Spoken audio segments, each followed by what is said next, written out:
Good evening.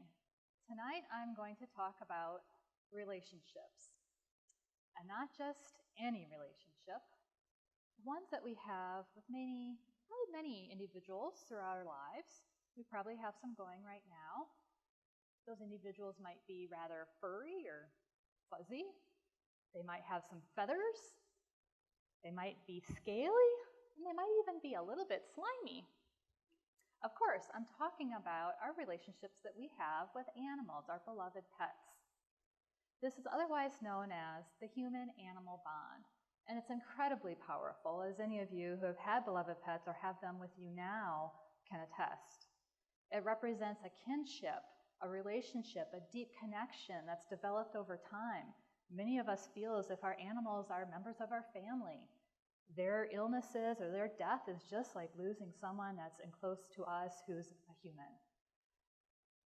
Today, more than ever, though, it does seem like we're seeing more of these animals in the public space. They come to us with coffee shops, to brew pubs, to libraries, to parks, and that can be all well and good, but I'm going to ask us tonight to think a little bit about what that means. Not necessarily so much about what it means to us, but what it means to the animals. Are they enjoying what they're doing? Are they comfortable? Do you know if they're comfortable? When we think about the human-animal bond, we need to think more than what it means to us as humans. We're really pretty good at thinking about ourselves. We need, and we owe it to, those beloved pets to think about how they're feeling as well. So I'm going to ask you to think about this historically, empirically, and ethically. The human-animal bond, historically speaking, is anything but new, right? As long as we've been here, they've been here. Probably before us, they were here. And they've been critical to our survival in some pretty important ways. They've been a source of food. They've provided warmth and protection. They've even been our partners in herding and hunting efforts. And arguably, they've been really close to us too, regardless of those survival partnerships. The earliest known records that we have from various parts of the world show that the human-animal bond, as early as we can identify it, is really similar to the ones that we have today. We love them, they love us. There's actually research to show that they can love us, and so that has existed for the millennia. Dogs of all species, and this is not to knock on cat people or snake people or fish people or anything like that. They're all wonderful. But dogs, more than any other species, seems to figure prominently in this relationship. And that's probably because somewhere about 15,000 years ago, they became the first domesticated animal. Now, that's not to say that other animals haven't figured prominently in our relationships, of course. Again, not slamming on cat people out there. I've been one myself. And we actually have some more recent evidence of the way that other species have provided comfort to us and support for us and even enhanced our overall health via the human-animal bond. Take, for example, 17th century Enlightenment. It was a period of time when adolescence and childhood was increasingly being recognized as an important and critical part of human development. Pet keeping also rose in popularity during this time. The belief was children could learn a lot for caring for and taking responsibility for pets. They could learn responsibility, empathy, and some self-control, and some compassion. Throughout the 18th and 19th centuries, birds and other small animals were routinely used in asylums and mental institutions across the United States and England. And in the late 1800s, someone by the name of Florence Nightingale, who you probably identify as the founder of modern nursing, did a lot to document the benefits of animals on our healing process. So you might have thought of Florence Nightingale more as the woman who worked day and night, tirelessly looking after injured soldiers during wartime and carrying her lantern. But before that work, she was still a dedicated nurse, and she nursed a little baby owl.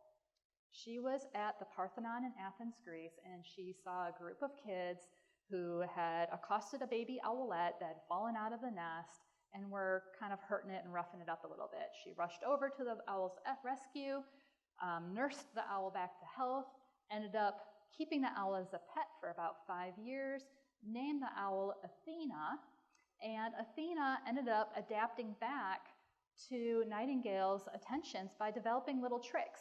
So she would bow and curtsy and dance on her little owl feet, and she would accompany Nightingale on her rounds.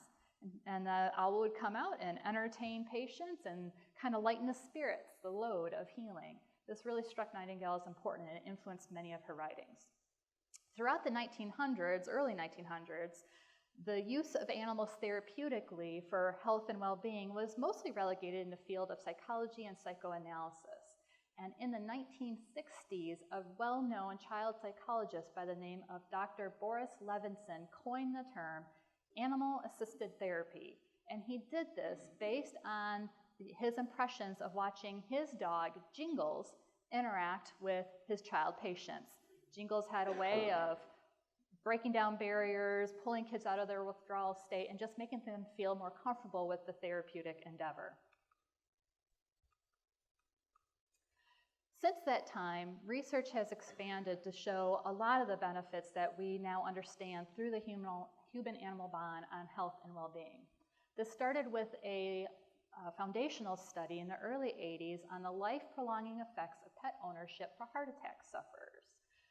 Future studies documented that a contact with therapeutic animals can shorten hospital stays and improve patients' feelings of well-being.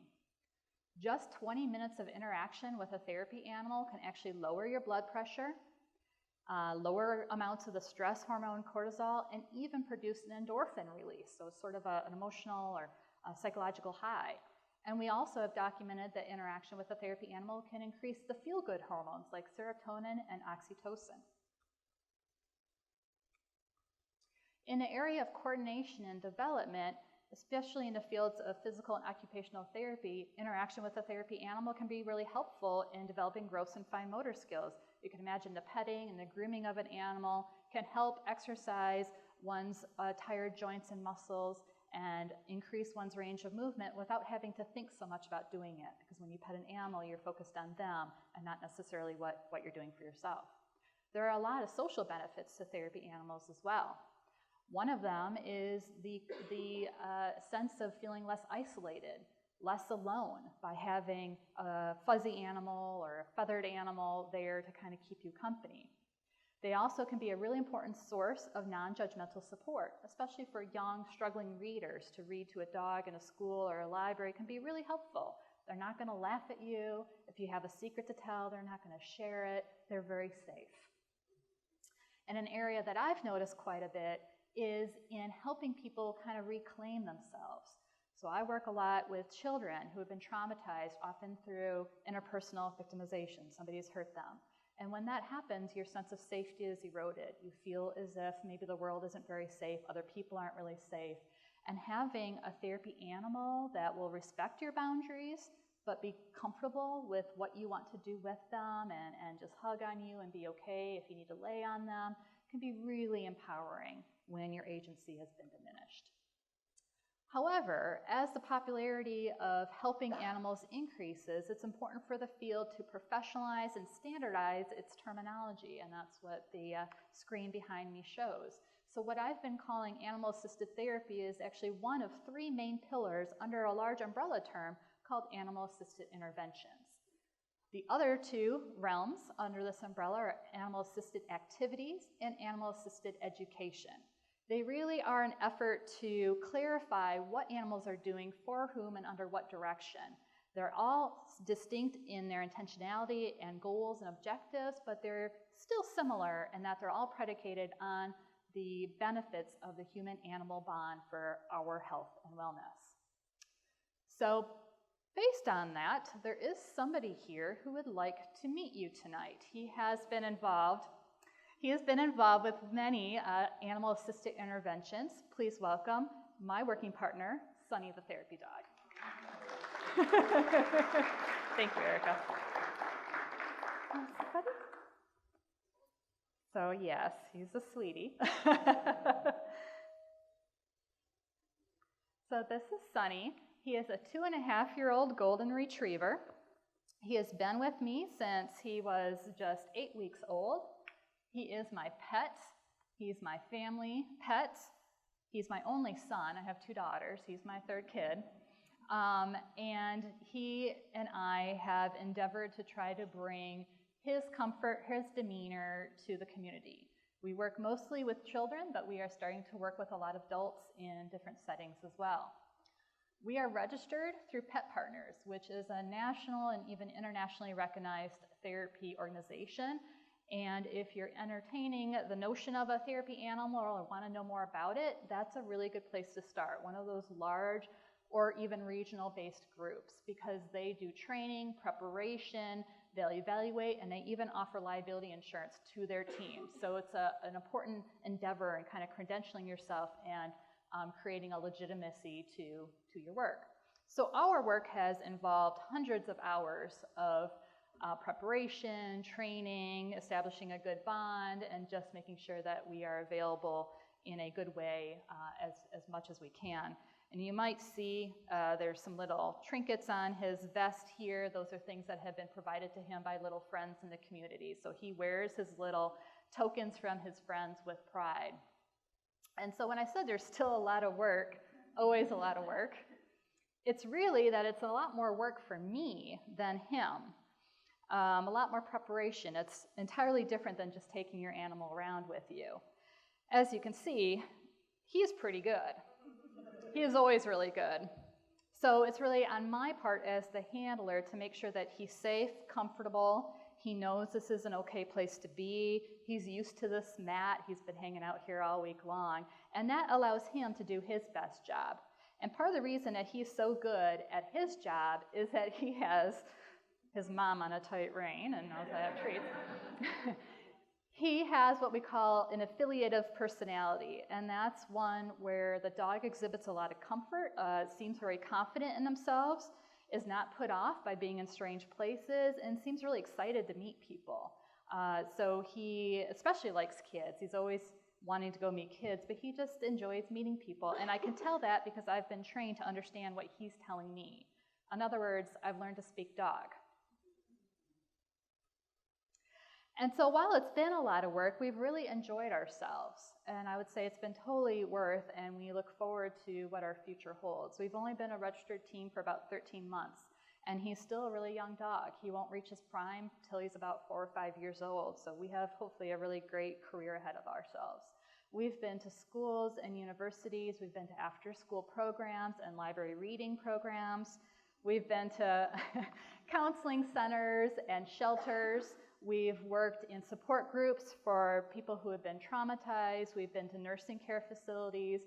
We've marched in a couple parades. We've participated in meets and greets at farmers markets and festivals, and the list goes on. What we're going into now, in addition to all those other activities, is first responder incident debriefing.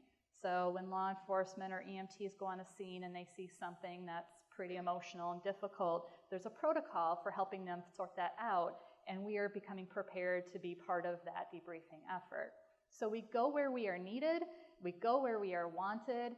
In a sometimes dark world, this guy makes things a little bit more sunny. He knows it. So what I also would like to do, though, is differentiate what he is from the other animals that you might see out in public spaces. There's a lot of animals that wear bibs and have tags and demarcations, and it's really important that we know what they're doing and what they're not doing. So of the utmost importance out there are the assistance or service animals. Those are the very highly trained animals, most of whom are dogs because of their trainability and their ability to navigate public spaces, that are trained from the very first day that they're born. They are trained for thousands of hours, and many of these dogs cost upwards of $20,000 to $25,000 to acquire. That is the level of training that they have. They are the only animals that are protected by law, by the American with Disabilities Act. They are the animals that have bibs that say, "Don't pet me, I'm working," because they are. Their pets may be second. The human-animal bond might exist, probably does, but they are a life-saving service to the person that they're assigned to, and that is their role. And those animals always need to have the utmost respect. Animals like Sonny Also, mostly dogs, but can be multiple species, do have a lot of training, and sometimes they do some fun tricks, but they're not life-saving tricks. At least they're not trained to be that way. And they are pets first and working dogs second. So if Sonny would decide that he doesn't want to do this anymore, that is okay. He will always be my family member. He'll always be my pet, my family's pet. The other category here that I think is the one that is causing most confusion these days are emotional support animals, or ESAs. These animals may also have a bib on them. It might say don't pet, it might say service dog, but they're not technically service dogs. What they are is a pet of any species, could be a fish, that the owner really, really loves and feels like it provides a calming influence for them.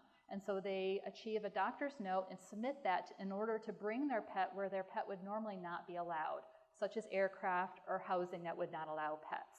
So what's important here is that these are not the same. They are not protected by the ADA, and these animals don't necessarily have any special training, so we don't ever really know what they might do. And that leads me to my last set of comments. As we continue to think about the human-animal bond, and we think about bringing animals into our lives and in public spaces, which can be a really wonderful thing, we also have to be really respectful about what that involves. There's so much attention about the human-animal bond, about what it means for us, but what does it mean for our animals? The human-animal bond is built on trust, and that trust also makes it really vulnerable to abuse. Animals, especially those that love us, are tuned into us. They can read us better than we think we can read them. And they will do their best to please us, regardless of what we're asking them to do. But compliance is not the same as enjoyment. It's unfair and unethical to place animals in positions for which they're not trained and equipped.